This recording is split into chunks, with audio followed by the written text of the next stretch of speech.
다시도 기쁨으로 감사라는 제목으로 함께 은혜 나누겠습니다. 할렐루야. 우리 옆에 사람 보시면서 또 참 잘 오셨습니다. 반갑습니다. 라고 서로 인사하겠습니다. 네, 우리 서로 인사하세요. 얼굴 쳐다보면서 참 잘 오셨습니다. 반갑습니다. 네, 건강하세요.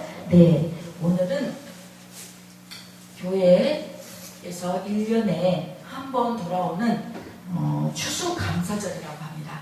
이 추수감사절은 추수의 기쁨을 하나님과 함께 나누는 절기입니다. 추수감사절 축제의 기본은 모두가 참여하는 데 있으며 단순히 한 주일만의 행사가 아닌 추수감사주의를 준비하고 감사하는 마음을 갖는 데 있습니다.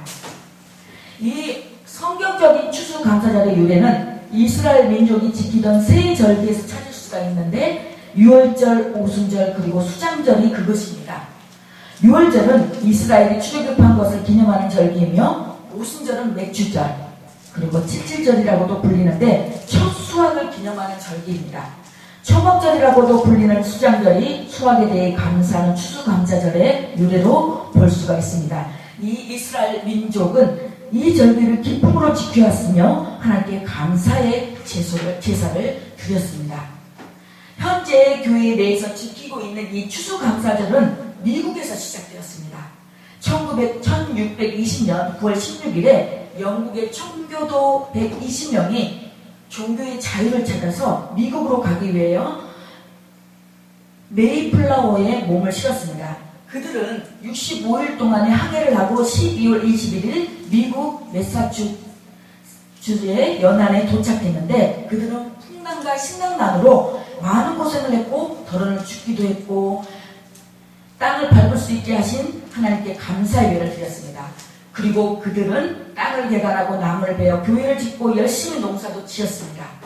그동안 44명이 사망했는데 장례식도 제대로 치르지 못했습니다. 인디안에게 사람 수가 적어지는 것이 알려지면 위험했기 때문에 그랬다고 합니다. 그러나 얼마 후 그들은 인디언과 화친을 맺게 되었고 그들에게 옥수수 심는 법을 배웠어. 이듬해 1621년 10월 가을에는 첫 농사를 거두어 드린 곡식을 하나님께 바치며 감사의 예를 드렸습니다. 이것이 최초의 추수감사절이 되었다고 합니다. 그것으로 전통으로 이어져서 1789년에는 워싱턴 대통령이 11월 26일을 추수감사절로 공포했으며 여러 차례 의논을 거쳐서 1941년 비로소 11월 넷째 목요일이 추수감사절로 정착하게 되었는데 이것은 세계 기독교의 절기로 널리 펴지게 되었다고 합니다. 그러나 우리 교회가 추수감사절을 교회의 절기로 지키게 된 것은 1904년부터라고 합니다.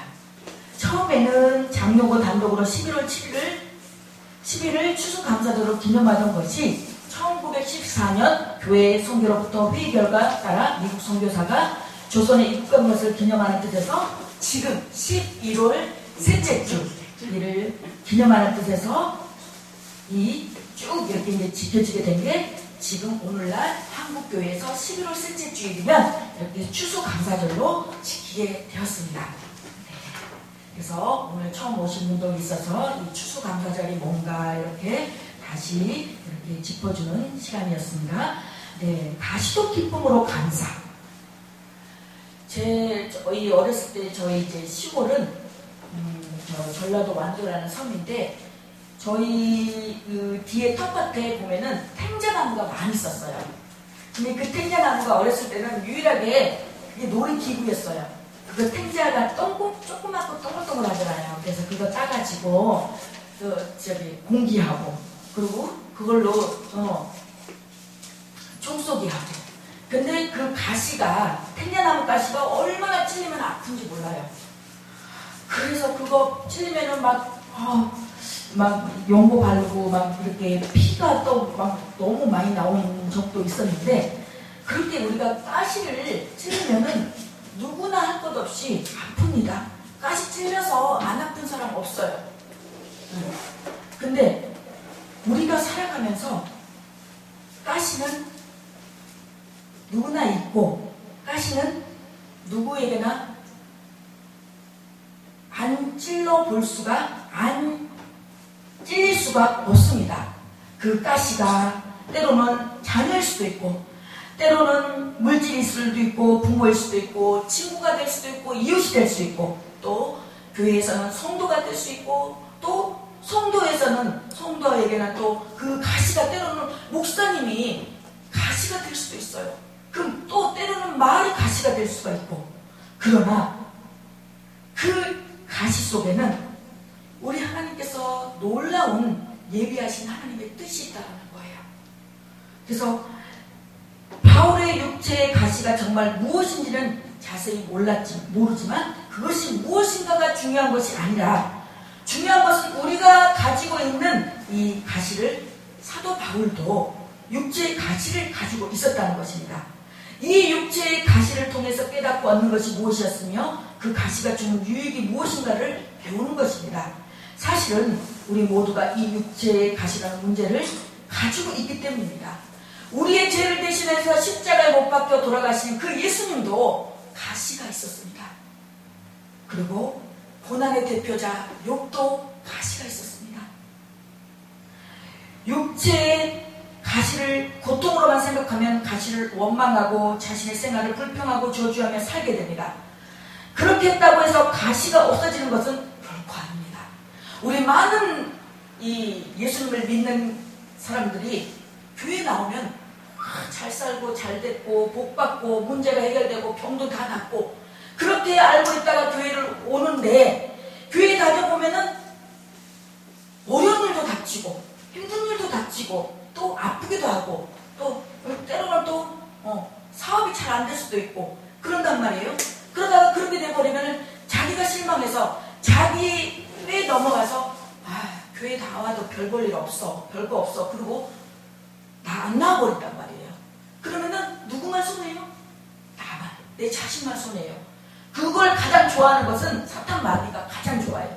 그래 뭘 너가 예수를 믿어, 예수 믿으면은 영원한 천국 가는데 나랑 같이 여태 같이 있었는데 같이 있다가 지옥에 가야지 무슨 천국에 가냐고.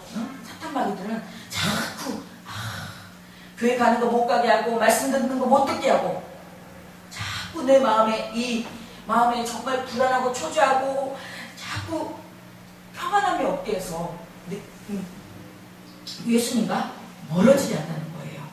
여기 사도 바울 같은 경우에는 오늘 7절에 여러 계시를 받은 것이 지극함으로 너무 자만하지 않게 하시려고.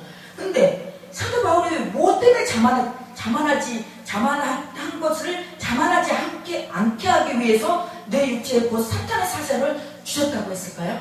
여기 보면은 12장 2절에 보면은 내가 그리스도 안에 있는 한 사람을 아노니 그가 14년 전에 셋째 아들에 이끌려가니라. 그가 몸 안에 있으느니 몸 밖에 있으느니 나는 모르거니와 하나님은 아시느니라. 사도 바울이 14년 전에 셋째 아들 천국을 갔다 온 거예요. 그러니 거기 가니까 정말 이 천국을 경험해 보니까 얼마나 의시당당하고 사람들에게 말하고 싶고 자랑하고 싶고 나 이런 사람이야. 난 이런 능력을 갖고. 사도 바울은 가물레 지방에서 배우기도 많이 배우고 부자고 정말 흠잡을 데가 없는 사람이었어요. 소위 말하면 정말 있을 거 다 있고 스펙도 되고 그런 사람이었는데도 불구하고 오늘 보니까 곧 사탄의 사자를 주셨으니 이는 나를 쳐서 너무 자만하지 않게 하려고 하심이라고 했습니다. 자만하지 않게가 뭐죠? 교만하지 않게, 거만하지 않게, 기만하지 않게, 태만하지 않게 위해서 이 사탄의 사자를 주셨다고 했습니다. 근데 우리가 살아가면서 교만이라는 것은 내가 지금 누군데 그리고 거들먹거리고 몸 내밀고 그게 교만이 아니라 하나님 없이 내가 뭔가 해보려고 하는 거, 그것이 교만이라는 거예요. 그렇다고 사도 바울은 그래요. 많이 배우고 부자고 또 그만한 영적인 능력도 있으니까 그렇다 쳐요. 근데 이런 능력도 못 받고 부자고 정말 가난하고 그런 사람은 정말 내세울 게 없어서 자랑할 게 없잖아요. 그런 사람에게도 하나님은 너무 자만하지 않기 위해서 곧 사탄의 사자를 주셨으니 라고 했습니다. 왜? 하나님은 가난한 자나 부유한 자나 똑같은 은혜를 부어주셨고, 이 사람은 부자니까 더 은혜를 특별하게 부어주고, 너는 가난하고 못살고 찌질이니까 너는 은혜를 부어주지 아니하고, 그렇지 아니하고 똑같이 은혜를 주셨기 때문에 우리 하나님께서는 자만하지 않게 하기 위함이라고 오늘 12장 7절은 말씀하고 계십니다. 이것이 내게서 떠나가게 하기 위하여 내가 3번 주께 간구하였다라고 했습니다. 3번 주께 간구하였다는 것은 이렇게 3번 기도했다는 게 아니라 정말 간절하게, 정말 애절하게 그렇게 기도했다는 거예요. 이 사도 바울은 이 안질에 병이 있었던 것 같아요. 눈에 그 병이 있어서 이 병 때문에 너무 힘들었어요. 그래서 하나님께 이 병을 떠나가게 해달라고 3번 주께 간구했어요. 근데 여기 보십시오. 10절에 보면 곧 사탄의 사자를 주셨다고 했습니다. 하나님이 우리를 사랑하시는데 왜 사탄의 사자를 주셨을까요? 왜? 하나님은 시험하기 위해서 이길 걸 알고 승리할 걸 알고 이 문제를, 이 시험을, 이 테스트를 통과하나 통과하지 못하나 하나님께서 주셨어요. 이 사탄을 주셨어요. 가시의 사탄, 이 아픔의 사탄, 가시, 이 안질 아픈, 이 눈이 아픈 가시를 주셨어요. 사탄이 하는 일은 뭐냐면은 자꾸 참수하는 거예요. 하나님 앞에 가서 쟤는 뭐를 했고요, 오늘 맨날 몇 시에 뭐 어디서 뭐 했고 거짓말했고 뭘 했고 하는 걸 자꾸 하나님 앞에 참수하는 거예요. 이간질, 한마디로 이간질 시키는 거예요. 그래서 하나님은 이간질을 하거나 이간질 시키거나 수근수근거리고 그거를 하나님께서는 가장 싫어한다고 했습니다.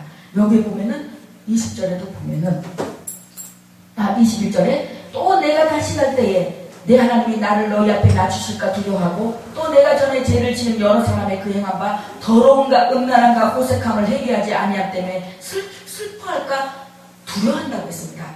그래서 우리 안에 더운 것은 누구나 다 있어요. 의인은 없나니 하나도 없다고 했습니다. 내 안에 어떤 시기나 질투나 저도 제 안에 어떨 때는 기뻤다가 어떨 때는 저 사람이 너무 좋았다가 또 어떨 때는 저 사람 나한테 왜 저렇게 하지? 왜 말을 저렇게 하지? 한마디 내질러버려? 그냥 그렇다가 그 딱 참으면은 그 상대방이 내가 아까 너무 조금 뭔가 저기에서 예민했나 보다고 그렇게 또 먼저 사과할 때도 있고, 그렇기 때문에 우리는 하나님께서 나에게 어떤 사람이 공격을 하거나 할 때 우리가 같이 막 부딪힐 필요가 없어요. 그걸 해결하시고 갚아주실 분은 하나님이 하시니까. 하나님께서 지나고 보면 내가 가만히 있잖아요. 내가 그 사람하고 똑같이 아웃다짐하고 싸우고 말다툼하고 그럴 필요가 없는 게, 그렇지 않고 가만히 있고 하나님 앞에 기도하면 하나님 앞에 그냥 다 읽으세요. 저 사람이 어떻고 나한테 이랬다고 그러고 다 읽으세요. 그리고 그냥 하나님 앞에 맡겨버리세요. 그럼 하나님이 하나님이 손봐주세요. 하나님. 우리가 손보는 건요, 우리가 가서 얘기하고 그러면은 서로 그때는 막 같이 싸우고 뭐 그러면은 그때 당시는 후련해요. 근데 또 하고 나면은 그래 조금 참을걸, 그럴 필요 뭐 있었나 그런단 말이에요. 그런 것처럼 하나님께서 사탄의 사자를 주셨다고 했습니다. 고난의 대표자 욥도 보면은 하나님께서 사탄에게 욥은 완전하고 정말 그 당대에 완전한 의인이라고 했어요. 그래서 하나님을 늘 경외하고 찬송하고 그런 욥이었는데 어느 날 사탄이 보니까 너무 예수님도 잘 믿고 너무 이렇게 신앙생활도 잘하고 잘하는 거예요. 그러니까 이 사탄이 하나님께 가가지고, 하나님 쟤 저렇게 욥이라는 사람 저렇게 예수를 잘 믿고 당대 의인이고 완전한 사람인데 한번 시험 한번 해보자고. 그래서 가서 하나님께서 그러면 시험해봐라. 단 생명은 거둬가지 말고 시험 안 해라. 그래서 용서만 했는데 정말 자식 다 10명 자식 다 하나 잃어버리고 그 많던 재산 다 잊어버리고 그 재산 다 잊어버리고 나중에는 이제 몸까지 막 그 욕창이 와가지고 간질병이 와가지고 그 기왓장으로 뜩뜩 긁으면서 막 피가 차철 흐르면서 그래도 그 욕은 하나님을 원망하지 않았어요. 나중에는 그 아내마저 차라리 예수를 모른다고 하고 원망하고 나와버려라 그렇게까지 하고 아내마저 그렇게 공박하고 그랬던 욥인데도 하나님은 욥은 하나님을 원망하지 않았어요.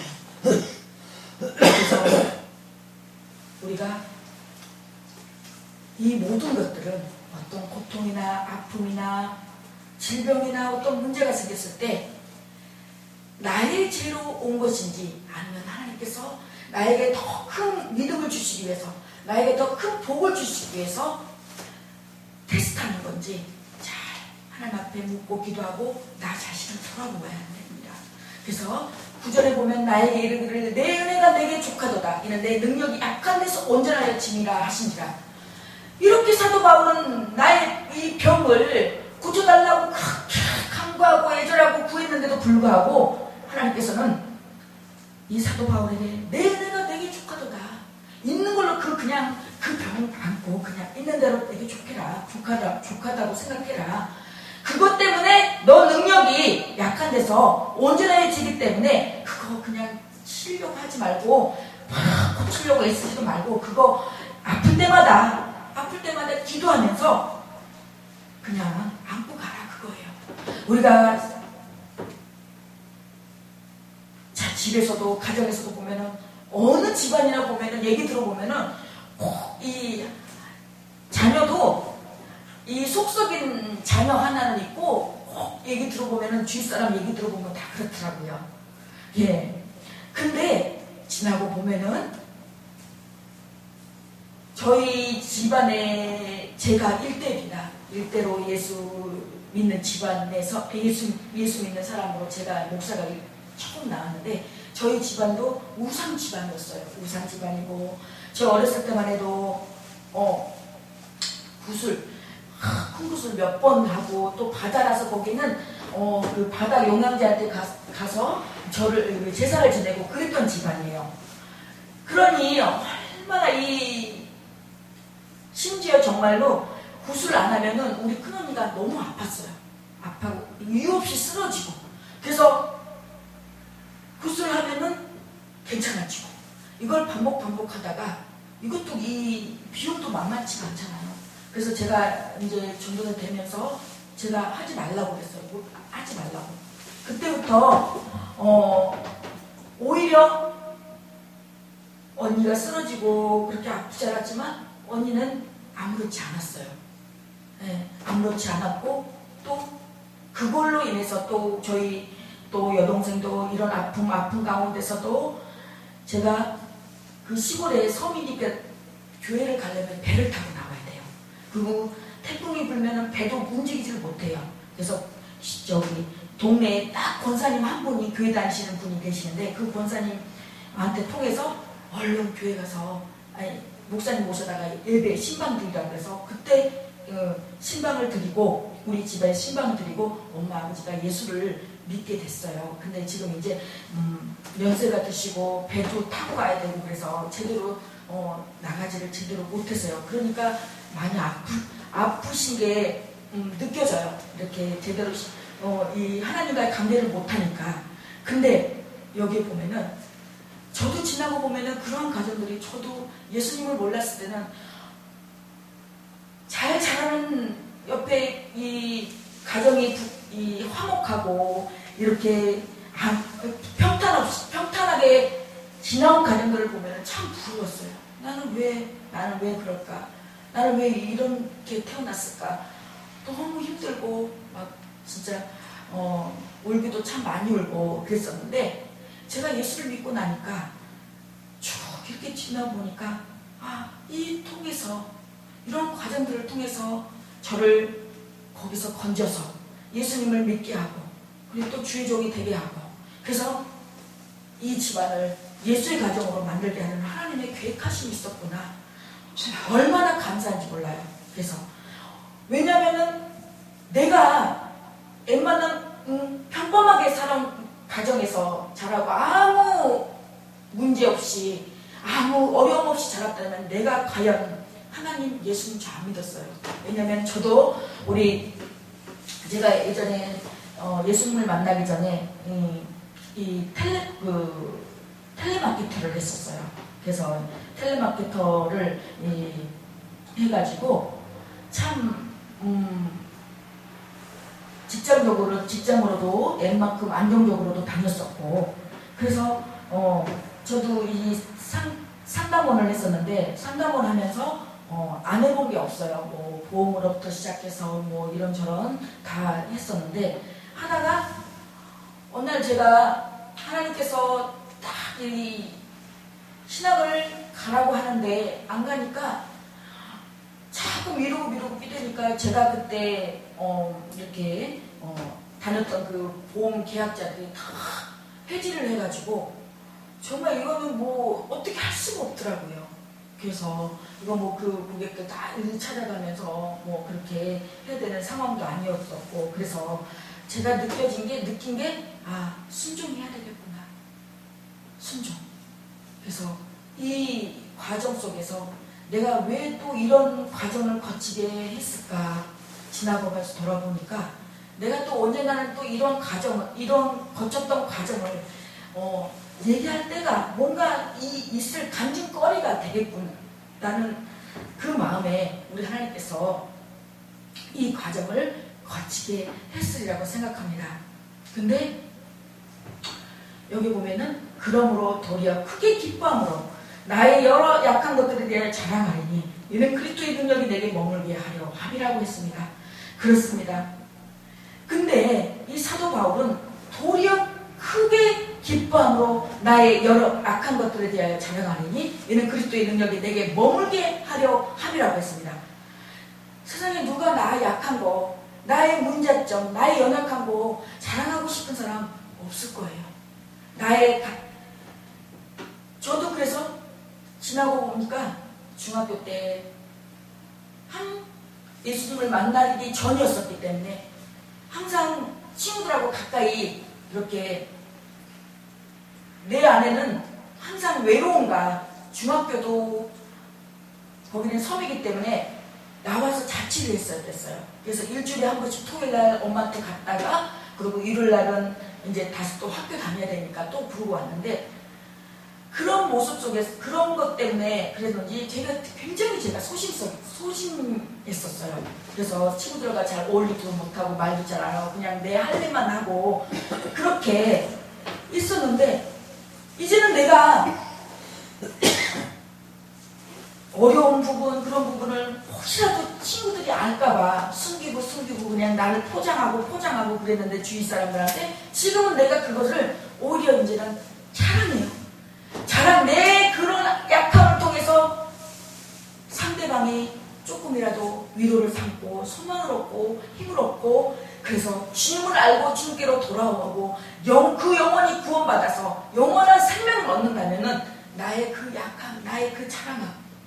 예전에는 어쩌다가 그게 알려주고 무슨 말 하다가 내가 알려줬을 때는 나중에는 저 사람 또 내 얘기 또 누구한테 얘기하면 어떡하지? 막 그랬어요. 불안하고. 근데 그게 중요한 게 아니잖아요. 그 본질은 예수 믿기. 저런 사람도 저분도 저렇게 해서 예수 믿고 저렇게 살아가는구나. 그거지. 그 다른 어떤 것이 없는 그런 저로 변하게 됐어요. 그 10절에 보면 그러므로 내가 그리스도를 위하여 약한 것들과 능력과 금빛과 박해와 공고를 기뻐하느니 이는 내가 약한 그때의 강함이라고 했습니다. 여기서 또 기뻐하느니라고 했습니다. 기뻐하느니 세상의 능력과 배고픔과 멸시하고 이때는 여기 보면은 사도 바울은 복음을 전하기 위해서 여러 번 죽을 뻔했어요. 유대인들에게 40에서 하나 강한 매를 5번 맞았고 3번 태장으로 맞고 1번 돌로 맞고 3번 파사하고 일주일 야를 깊은 바다에서 지냈고 여러 번 여행하면서 강의 이용가, 강도의 이용가, 동족의 이용가, 이방인의 이용가, 시내의 이용가, 광의 이용가, 바다의 이용가, 거짓 청계 중에 이용을 당하고 또 수고하며 애쓰고 여러 번 자지 못하고 줄이며 목마르고 여러 번 굶고 춥고 헐벗었노라. 유의 일은 고사하고 아직도 날마다 내 속에 눌리는 일이 있으니 곧 모든 교회를 위하여 염려하는 것이라고 했습니다. 이렇게 참, 이런 상황이면 누가 기뻐하겠어요? 누가 어떤 사람이 기뻐할 수가 있겠어요? 심산탄하고 정말 차라리 그냥 태어나지 말걸 그냥 이 세상을 하지, 그냥 이 세상 떠나고 싶은 마음밖에 없지 않겠어요? 그런데도 기뻐하고 이 사도 바울은 날마다 그 눌리는 게 있다고 했어요. 그것이 뭐냐면 교회를 위해서 염려하는 것이었어요. 교회를 위해서. 누가 약하면 내가 약하지 아니하며 누가 실족하게 되면 내가 애타지 아니하더냐. 내가 부득불 자랑할진대 내가 약한 것을 자랑하리라. 주 예수의 아버지 영원히 찬송할 하나님이 내가 거짓말을 아니하는 것을 아시니라. 그렇습니다. 누구나 나의 잘된 거, 그런 거 자랑하고 싶고 나의 잘난 거, 내가 잘한 거, 그런 거 자랑하고 싶지. 그 누구도 나의 약함, 나의 모난 부분 자랑하고 싶은 사람은 하나도 없습니다. 그렇지만 오늘 이 사도 바울은 그 모든 것을 하나님 앞에 기쁨으로 나아가고 단 한 가지 영혼권 그걸 바라보면서 나아갔던 것입니다. 디모데전서 4장 4절에 보면은 하나님께서 지으신 모든 것이 선함에 감사함으로 받으면 버릴 것이 없다고 했습니다. 좋은 일만 감사하는 것이 아니라, 좋은 일 있을 때만 감사하는 것이 아니라 나쁜 일 있을 때도 감사하고. 저도 쭉 올 2019년도를 돌아보면서 보니까 내가 아파갖고 대수술도 받은 달도 있었고, 또 보니까 또 그것만 나쁜 일만 있었던 것이 아니라 또 뜻하지 않게 또 선교도 또 외국에 선교도 갔다 오게 됐고, 또 보니까 또 이러한저러한 쭉 들어보면서 야, 좋은 일도 있었고 나쁜 일도 있었고 이런 일들이 내 머릿속에 주마등처럼 스쳐 지나갔어요. 그러면서 내가 그때는 이것이 왜 그랬을까? 왜 나한테 그런 병을 줬을까? 그리고 그랬을 때 지나고 보니까 하나님께서 이러한 것을 깨닫게 하기 위해서, 또 알게 위해서 또 이렇게 저에게 이런 것을 줬구나 하고 감사하게 됐습니다. 그래서 우리가 이제는 조금 우리가 감사도 좀 업그레이드해서 내가 좀 이런 부분에서도 이런 면에서 조금 내가 감사를 제대로 하지 못했다면 이제는 항상 기뻐하라, 쉬지 말고 기도하라, 범사에 감사하라. 이런 그리스도 예수 안에서 너희를 향하신 하나님의 뜻이라고 했습니다. 이 범사라는 것은 모든 일이네요. 좋은 일이든 나쁜 일이든 굳은 일이든 기쁜 일이든 범사에 감사하라. 하박국 3장 17절에서 18절에 보면은 비록 무화과 나무가 무성치 못하며 포도나무가 없으며 감람나무에 소출이 없으며 밭에 식물이 없으며 유리에 양이 없으며 외양간에 소가 없을지라도 나는 여호와를 인하여 즐거워하며 나는 구원의 하나님을 인하여 기뻐하리로다 라고 했습니다. 우리 시골에 보면은 이 산에 그 산딸기가 있었어요. 산딸기 따먹으려고 산딸기가 근데 이 사주 깊이 있었어요. 그러면은 막 그 산딸기 그 딸기를 따먹으려면은 막 뱀도 지나가고 막 그런 거는데 그런 위험을 감수하고 따먹었어요. 근데 산딸기가 어렸을 때는 우리 그 섬에는 그런 것들이 산딸기 뭐 그런 산에 있는 열매들이 우리의 간식이었어요. 그래서 어떻게서든 따먹기 위해서 그런 걸 감수하고도 가서 따먹었어요. 근데 그게 들어가서 따먹기까지가 두렵고 떨린 거지, 가서 따먹으니까 그 따먹고 난 다음에는 뱀도 본 적 없고 그렇지만은 그 따먹기 위해서 그 가시를 헤치고 따먹었어요. 그러면 그 따먹기 위해서 가시도 찔리고 그런단 말이에요. 그런 것처럼 우리가 어떠한 것을 얻을 때는, 어떤 것을 우리가 취하고자 할 때는 그런 가시밭길도, 그런 가시밭길도 헤치면서, 가시도 헤치면서 우리가 산딸기를 따먹은 것처럼 우리가 그 가시도 헤치면서 하나님께서 주신 그 복을 우리는 받아 누릴 수가 있는 것입니다. 저는 세상에서도 직장 생활을 하면서 정말 저는 그 회사에서 그 매니저 되는 게 너무 꿈이었고 너무 부러웠어요. 그래서 그 매니저가 되기 위해서 그 어떤 활당약을 취하고 또 교육도 받고 막 그러면서 그렇게 해오면서, 근데 하나님께서는 세상 어떤 그 나의 이익을 취하기 위해서, 나의 유익을 취해서 하는 것은 하나님께서 막으시더라고요. 근데 내가 정말 성숙하게 신앙으로 되어졌더라면은 정말 하나님, 저 이렇게 매니저에서 이렇게 해서 이런 하나님의 일을 하겠습니다. 하나님 도와주세요 라고 했으면 하나님께서 그 자리를 가게 해주셨을지도 몰라요. 근데 그때는 제가 믿음도 약하고 신앙도 약했기 때문에 그저 그냥 그 명예를 쫓아가다 보니까 나도 힘들고 가는 길도 힘들어져서 마침내는 그 길에 가지 못하고 지금은 이렇게 하나님의 말씀을 전하는 하나님의 종이 되긴 했지만, 저는 그렇습니다. 그 과정 또한 지금 못했지만은 지금 그래도 감사해요. 사랑하는 성도 여러분, 십자가는 예수님이 져야 할 하나님의 계획이고 목적이었다는 사실을 우리는 알아야 됩니다. 그래서 주님은 마침내 그 밤에 기도했습니다. 내 뜻대로 마옵시고 아버지 뜻대로 하시옵소서. 하나님의 목적과 하나님의 뜻에 집중했습니다. 이것이 나에게 아픔이어도 고통이어도 내가 십자가를 짐으로 말미암아 나를 이 땅에 보내신 하나님의 목적을 성취함으로 말미암아 나의 피 흘림을 통해서 이 땅에 살고 있는 수많은 사람들이 그들의 죄를 사함받고 구원을 경험하고 전능하신 하나님 앞에 나올 수가 있기 때문에 십자가를 두려워하지 않았습니다. 히브리서 12장 2절에 보면 십자가를 향한 주님의 반응을 믿음의 주여 또 온전케 하시는 이 예수를 바라보자 저는 그 앞에 있는 즐거움을 인하여 십자가를 참으사 부끄러움을 개의치 아니하시더니 라고 히브리 기자는 말씀했습니다. 십자가는 고통이었습니다. 고통 좋아할 사람 아무도 없습니다. 그러나 그 고통 때문에 하나님 보좌 우편에 앉으셔서 우리 온 인류를 구원하는 하나님, 우리 십자가의 우리 인류의 영원한 구원자가 되셨습니다. 그리고 그가 십자가를 지심으로 말미암아 온 인류 사람들이 제사함받고 구원받고 새로운 삶을 살고 예수 그리스도로 말미암아 새로워질 수 있는 많은 수많은 이 땅의 인생들의 모습을 바라보면서 그 앞에 있는 즐거움을 인하여 십자가를 지시고 부끄러움을 개의치 않으셨습니다. 하나님께서는 우리를 만드셨대. 이 천지창조를 창조하시면서 다 꽃들도 장미꽃도 국화꽃도 다 하나님께서 다 뜻이 있어서 만들었어요. 우리 여기 앉아 계신 우리 어르신, 우리 집사, 우리 성도님도 다 하나님께서 다 뜻이 있어서 이 땅에 나오게 하시고 하셨는데, 우리가 이 땅을 살아가면서 하나님을 영화롭게 하고 하나님께 영광 돌리는 것이 우리가 이 땅에 살아가면서 이 세상을 살아가는 목적이라고 했습니다.